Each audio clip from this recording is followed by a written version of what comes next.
नमस्ते साथियों, मैं सोनू आर्य। आप देख रहे हैं बोल हिंदुस्तान। स्वागत है आप सबका। आज बात करेंगे एक ऐसा गूढ़ विषय, एक ऐसा विषय जो आम जनमानस से जुड़ा हुआ है। बड़ा ही गंभीर और बड़ा महत्वपूर्ण मुद्दा है साथियों। बात करेंगे आज धर्म। पूरे मानव समाज में चहुँ ओर आज धर्म की ध्वनि प्रतिध्वनित होती प्रतीत होती है। लोगों ने अपने मनमाने ढंग से अलग अलग प्रकार के धर्म के अर्थ भी निकाल रखे हैं। कोई मंदिर में घंटे और घड़ियाल बजाने को धर्म समझता है, कोई मक्का और मदीना में जाकर के फेरे लगा लेने या चक्कर लगा लेने को धर्म समझता है, कोई भगवान यीशु का, जीसा क्रिस्ट का, उसके क्रॉस को अपने गले में लटकाने को भी धर्म समझता है, तो कोई बुद्ध चिल्लाने को धर्म समझता है। एक ऐसा विषय है पूरी दुनिया में यदि आज देखा जाए तो चहुँ ओर आज अशांति और जो युद्धों के खतरे मंडरा रहे हैं उनका सबसे बड़ा कारण आज धर्म है। आज मानव में धर्म मजहब को लेकर के इतनी बड़ी दीवारें खड़ी कर दी गई हैं, जिन दीवारों को गिरा पाना किसी भी सरकार या किसी भी ऐसी शासन प्रणाली के लिए संभव ही नहीं है। बात करेंगे आज के वास्तविकता में धर्म है क्या। किसी ने कहा श्रेष्ठ कर्मों का आचरण धर्म कहलाता है। महर्षि मनुस्मृति में लिखते हैं, यस्य तर्केण अनुसंधते स धर्म वेद नेत्रः, अर्थात जो तर्क की कसौटी पर परखा जाता है, जिसे कसा जाता है और जो वेद से सिद्ध होता है, वो धर्म का वास्तविक स्वरूप है। धर्म चिल्लाने से धर्म की प्राप्ति नहीं हो जाती। आज चहुँ ओर अलग अलग लोगों ने धर्म के नाम पर अपनी अपनी दुकानें चला करके लोग बैठे हुए और भोले भाले लोगों को आज मूर्ख बनाया जा रहा है। आज धर्म के नाम पर चहुँ ओर अंधविश्वास, पाखंड, अलग अलग मतांतर अपने अपने पैर पला करके बैठे हैं और जो पूरी तरह वैज्ञानिकता से भरपूर नहीं, जिनमें वैज्ञानिकता नाम की चीज़ नहीं है, उनको धर्म का नाम आज दे दिया गया है। दुर्भाग्य की बात यह है कि धर्म कोई लबादा नहीं, धर्म कोई ढकोसला नहीं जिसे जब चाहे उतार दिया जाए और जब चाहे उतार करके फेंक दिया जाए। श्रेष्ठ कर्मों का आचरण धर्म कहलाता है। और साधारण भाषा में यदि कहें तो आपका कोई भी ऐसा कार्य जिससे किसी भी, चाहे वो कीट हो, पतंगा हो, मनुष्य मात्र हो, जो कोई भी जिसमें जीवन है, उसको किसी भी प्रकार की हानि न पहुँचे आपके किसी भी कर्म से, साधारण भाषा में मैं इसे भी धर्म ही कह सकता हूँ। ठीक उसी प्रकार महर्षि मनुस्मृति के अंदर धर्म के 10 लक्षण गिनाते हुए बोलते हैं, धृति समा दमो अस्तेयम शौचमिंद्रिय निग्रह दिविद्या सप्तम क्रोधो दशकम धर्म लक्षणम। महर्षि मनु लिखते हैं मनुस्मृति के अंदर के जिस व्यक्ति में ये 10 लक्षण होते हैं, जो इन 10 गुणों का पालन करता है, इन 10 गुणों को अपने जीवन में धारण करता है, वही व्यक्ति धार्मिक होता है।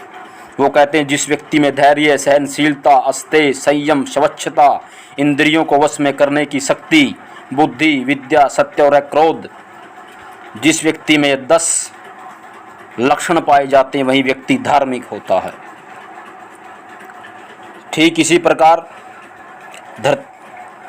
धर्म जो शब्द है वो संस्कृत भाषा के धृ धातु पर आधारित है और इस धृ धातु से जो शब्द बनते हैं वो धृत्री, ध्रा, धरणी, धारणा और धारण करना।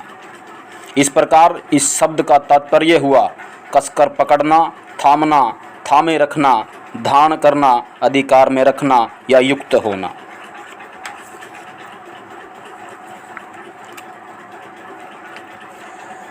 सार रूप में यदि कहा जाए तो योग दर्शन में वर्णित कर्तव्य ही धर्म है। यह धर्म एक कालिक न होकर के सार्वकालिक है और एक देशीय न होकर सार्वदेशीय है। परिणामतः है मनुष्य मात्र के लिए कल्याणकारी है।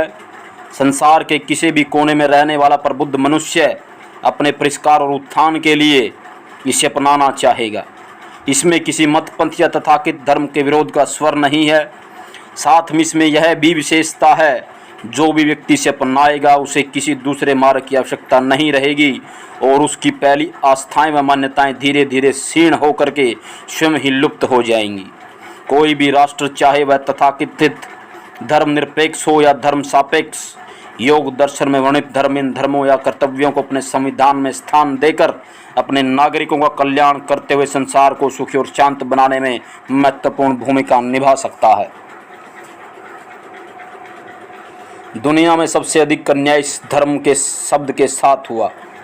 धर्म शब्द की सही व्याख्या के अनुसार धर्म का मतलब वे सभी नियम, सिद्धांत और कानून हैं जिससे हमारे जीवन और यह समाज धारण करता है।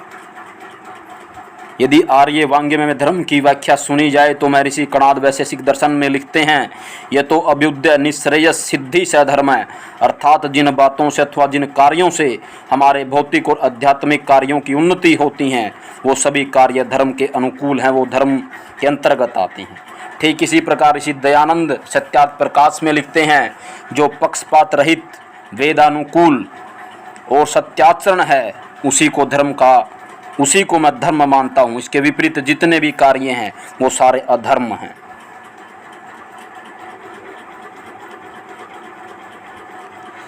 भौतिक विकास में तत्पर व्यक्ति कोई भी इन्हीं गुणों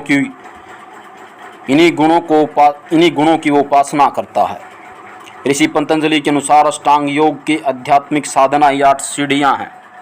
यम, नियम, आसन, प्राणायाम, प्रत्याहार, धारणा, ध्यान और समाधि, ये सभी बातें मनुष्य द्वारा समाज में रहते हुए शारीरिक एवं मानसिक संतुलन बनाए रखने में आवश्यक हैं। इन सिद्धांतों की उपेक्षा न कोई हिंदू कर सकता, न कोई मुसलमान और न कोई ईसाई। वेद इन्हीं सार्वभौम वैज्ञानिक सिद्धांतों की बीज रूप में, सूत्र रूप में व्याख्या करता है। वेद का अर्थ ही विज्ञान है। इसमें कोई ऐसी बात नहीं हो सकती जो बुद्धि, तर्क और विज्ञान की कसौटी पर खरी न उतरे और मानव मात्र के कल्याण के लिए उपयोगी न हो।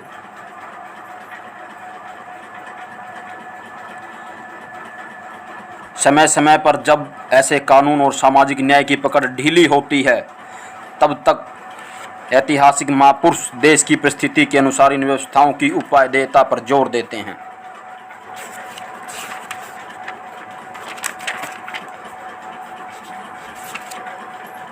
ऐसे महापुरुषों के भक्तों ने कुछ उनकी और अपनी अलग से बातें जोड़ करके नए नए संप्रदायों और मतांतरों को खड़ा कर दिया। एक नए संप्रदायों और संकीर्ण मतावलंबियों को धर्म का नाम लेकर के अपनी अपनी दुकानें खड़ी करने में सुविधा प्रतीत हुई और इस तरह धर्म के वास्तविक स्वरूप को लोगों ने छिपा लिया। इन विकृति का एक स्पष्ट परिणाम यह निकला कि जो धर्म सामाजिक न्याय और आध्यात्मिकता के मूल्यों पर आधारित था वह नाना प्रकार के संप्रदायों के पैगंबर, अवतार, मसीहा, तीर्थंकर और गुरु की होड़ में तब्दील हो गया। प्रत्येक संप्रदाय अपने मसीहा को दूसरों की तुलना में अलौकिक सिद्ध करना आज चाहता है, चाहे उस अलौकिकता की सिद्धि में अंधविश्वास और पाखंड का भी सहारा क्यों ना उसे लेना पड़े। सिद्धांतों को गौण बनाकर व्यक्ति पूजा को प्राथमिकता देने का यह दुष्परिणाम आज हुआ कि हिंदू धर्म से यदि राम और कृष्ण को निकाल दिया जाए तो यह निर्जीव सा प्रतीत होता है। इस्लाम से यदि मोहम्मद साहब को निकाल दिया जाए तो पूरा का पूरा इस्लामिक मत जमीन पर आकर के धराशायी हो जाएगा और इसी प्रकार ईसा मसीह पर ईमान लाए बिना ईसाइयत का महल धराशायी हो जाता है। बौद्ध धर्म से यदि बुद्ध को निकाल दिया जाए तो बौद्ध धर्म अंधकार में विलीन हो जाएगा। इस व्यक्तिवाद पर आधारित धर्मों की परंपरा ने आगे चलकर ऐसे धूर्त, पाखंडी और प्रपंची गुरुओं, योगियों और बाल योगियों को प्रश्रय दिया है जो हमारे समाज और राष्ट्र के लिए आज घातक सिद्ध हो रहे हैं।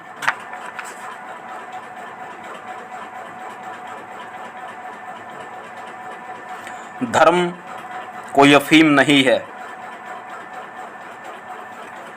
धर्म का पक्ष एक वैज्ञानिक है और दूसरा अवैज्ञानिक है, एक सार्वभौमिक है, दूसरा सांप्रदायिक है, एक उदार है, दूसरा संकीर्ण है, एक बुद्धि, तर्क और विज्ञान की कसौटी पर कसा गया है और दूसरा बुद्धि, तर्क और विज्ञान को तिलांजलि देकर अंधश्रद्धा और गुरुडम पर टिका हुआ है।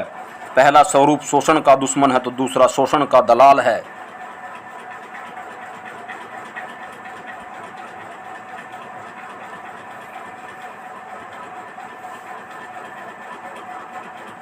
यदि समाज में संयम और सदाचार को प्रतिष्ठित न किया जाए तो दुराचार, कदाचार, भ्रष्टाचार और व्याभिचार अपनी जड़ें जमा लेगा। यदि हम अहिंसा, सत्य और अपरिग्रह को प्रतिष्ठित नहीं करते तो निश्चित रूप से शोषण और विषमता का दानव दन दनाता रहेगा और समाज के बदले पूंजीवाद का पाखंड बढ़ता रहेगा। साथियों, ज़्यादा से ज़्यादा वीडियो को लाइक करें, शेयर करें, कमेंट करें और चैनल को सब्सक्राइब करना ना भूलें। धन्यवाद।